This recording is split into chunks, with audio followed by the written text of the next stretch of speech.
What's up people, what's up Rwanda, how are you doing? Like nzere kumeze neza muri amahoro mushima Imana aho muherereye hose hagiye hatandukanye, mbasuze cyane mbifuriza gomeza kugubwa neza, hanyuma kandi komeza kugira amahoro y'Imana nayo agomeze abane na hanyuma nk'ibisanzwe ikiganiro cyitwa Tembera Culture Vibes. Uyu munsi ndumva nishimye kabisa kubera inkuru ngiye kubaha cyangwa se inkuru ngiye kubahereza kabisa, muraza kuba mubasha kumenya amakuru y'abahanzi banyu mukunda barimo Bruce Melodie, barimo The Ben, barimo Bwiza Emerance. Uyu munsi uri mu gihugu cya Sweden aho yagiye n'ubundi gukora igitaramo, yarayakoreye igitaramo cyiza cyane kabisa hariya mu gihugu cya Sweden ndetse na manager kabisa. Uraza kuba wumva ibyo ari byo, yitwa Hujimfura Jean Claude, nawe uraza kumva wumva ibyo batsinze ibihembo bikomeye cyane kabisa byatunguye abantu benshi, nubwo bitaramenyekana cyane, ari amakuru kabisa muri siporo byita zandani, amakuru bankuye mu ndahisi kabisa. Ntimuze gutungurwa rero nuko mubonye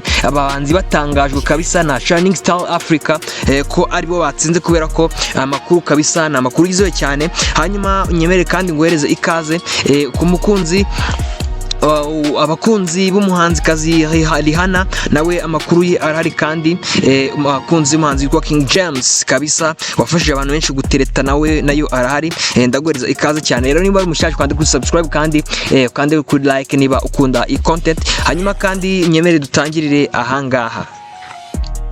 Byari mu ijoro ryo ku wa gatandatu habaye ibirori byo gutanga ibihembo bya Shining Star Africa 2026, aho abahanzi batandukanye bo ku mugabane wa Afurika bahari bahataniye ibihembo bitandukanye bigamije guha icyubahiro abakoze neza mu myidagaduro mu mwaka wa 2025 2026. Muri ibyo birori ndibanza cyane ku bahanzi b'Abanyarwanda kubera ko harimo abahanzi benshi cyane kabisa batandukanye muri Afurika.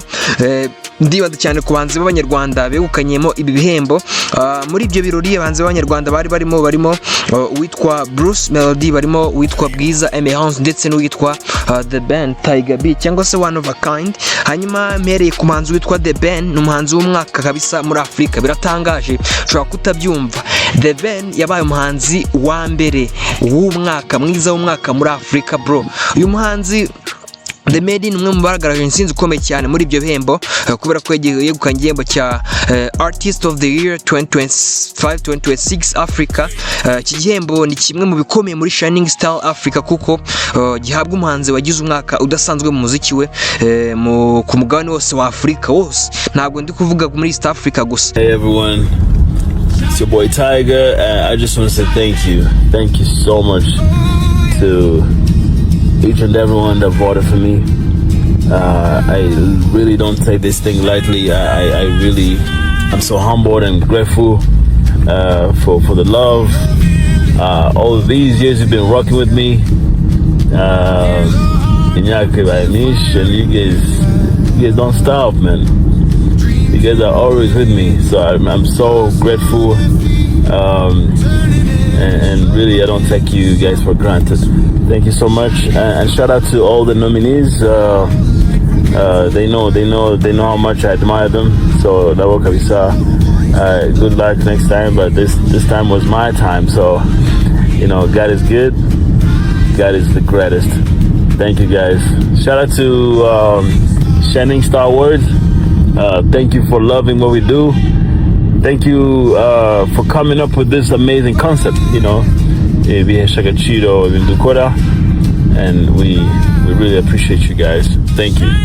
Mu kwegukana iki gihembo The Ben yahigitse abarimo uwitwa Diamond Platnumz, abantu baramuzi, arakomeye cyane, ahigika uwitwa Burna Boy, ni umunya Nigeria. Utekereza ibyo bihanganye, utekereza abo bantu bose uwitwa The Ben yahigitse. Hanyuma mumfashe tumuhe indabaze kabisa nkuko yabiririmbye, ni akwiriye amashyi kabisa The Ben. Hanyuma ntimuze gutungurwa no kubona aya makuru kabisa kuri Shining Star, kubera ko bari kugenda bitangaza gake gake ibyavuye n'ubundi muri ririya rushanwa. Hanyuma kandi Bruce Melodie 001 cyangwa se Munyakazi yabaye umuhanzi mwiza w'umwaka muri East Africa cyangwa se muri Afrika y'Iburasirazuba. Undi muhanzi w'umunyarwanda witwaye neza ni Bruce Melodie kabisa nkuko namaze kubikubwira, yabaye Star Male Artist of East Africa. Iki cyiciro cyari kirimo abahanzi bakomeye cyane mu karere ka Afrika y'Iburasirazuba kabisa, abantu benshi tuzi, barimo Mbosso wo muri Tanzania, barimo Barnaba Classic wo muri Tanzania, barimo barimo Juma Jux wo muri Tanzania, barimo Joshua Baraka wo muri Uganda ndetse na mugenzi we wo mu Rwanda The Ben kabisa nkuko namaze kubivuga. Hanyuma byagaragaje uko irushanwa ryari rikomeye cyane kuko ryahuje abahanzi bamaze igihe bakomeye mu muziki kabisa, abahanzi nyarwanda bakasha kuba bigaragaza hano. Hanyuma witwa Bwiza Emerance maze mbabwira ko mu kanya kabisa umuhanzi aherereye muri Sweden, aho yagiye gukora igitaramo kabisa afasha abanyarwanda babahari ndetse n'abandi bantu bagiye batandukanye bakunda umuziki wo kwizihiza umunsi mpuzamahanga w'abagore. Hanyuma umuhanzikazi Bwiza nawe yitwaye neza muri ibyo birori, aho yegukanye igihembo cya Best Female Artist of East Africa. Ibi byagaragaje ko Bwiza ari umwe mu bahanzikazi bakomeye mu karere cyane mu gihe amaze gukora indirimbo nyinshi zakunzwe cyane mu Rwanda zirimo Ahazaza ndetse n'izindi. Umwaka ushize ngira ngo yakoze indirimbo zitandukanye, ngira ngo niba ari umwaka ushize ntabwo nibuka neza, ariko afite indirimbo yitwa Boda Boda ikomeze gukundwa cyane, afite n'indi ya Gospel, akaba ateganyiriza n'abakunzi be kubaha ibindi bigiye bitandukanye kabisa, kubera ko si ibyo gusa, kubera ko kandi n'umu manager cyangwa se ureberera inyungu ze yitwa Uhuje Fura Jean Claude, nawe yahawe igihembo cya Manager of Year East Africa.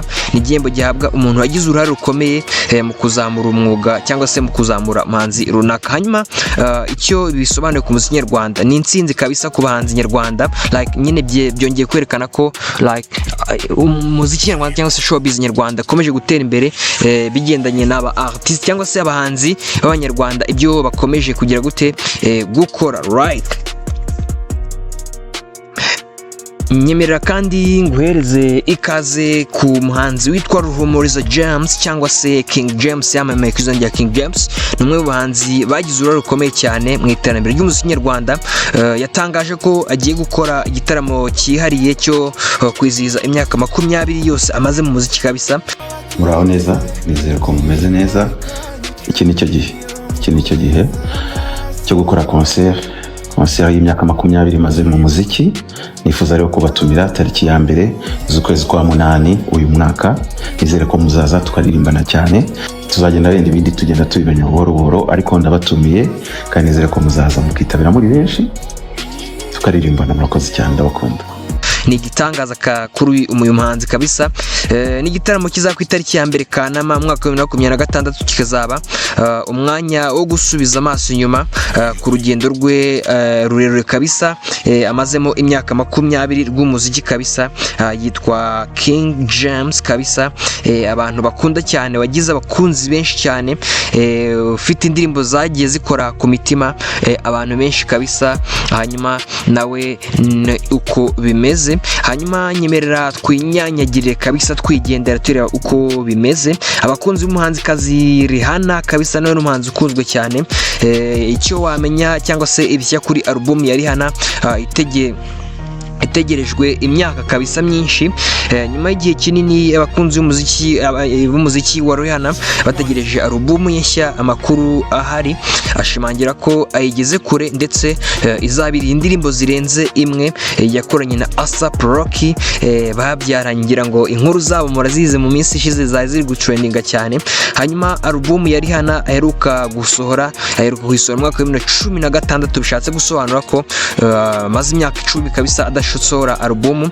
Kuva icyo gihe abakunzi be bategereje ko asohora indi album cyangwa se indi ndirimbo cyangwa album, ariko amaso ahera mu kirere. Hanyuma makuru yashyizwe hanze na The Sun, ni ikinyamakuru gikomeye cyane, avuga ko uyu muhanzi ageze kuri album ndetse mu minsi iri imbere azashyira hanze indirimbo nshya.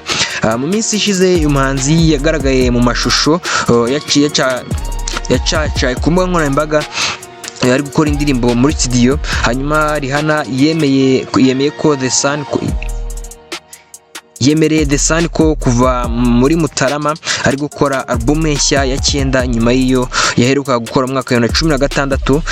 Ubu uyu mubyeyi w'abana batatu kabisa afite imyaka 37 yitwa Rihanna kabisa, abantu bakunze cyane. Hanyuma nyemere nsore zanga ntago nshaka ko tujye dutinda, ahubwo ndashaka ko tujye twihuta cyane kugira ngo tubashe kumenya muri make ese imyidagaduro iri kuvugamo ibiki mu Rwanda ndetse no hanze yarwo. Hanyuma rero ngo ushimire wowe wankurikiye, nkwifuriza gukomeza kugwa neza, nkwifuriza kugira amahoro. Nitwa Shema Aime Pacifique, ikiganiro cyitwa Tembera Culture Vibes. Ukande kuri subscribe n'amagambo tubanye, ukande kuri like kandi wende na commentaire yawe. Ndabakunda cyane.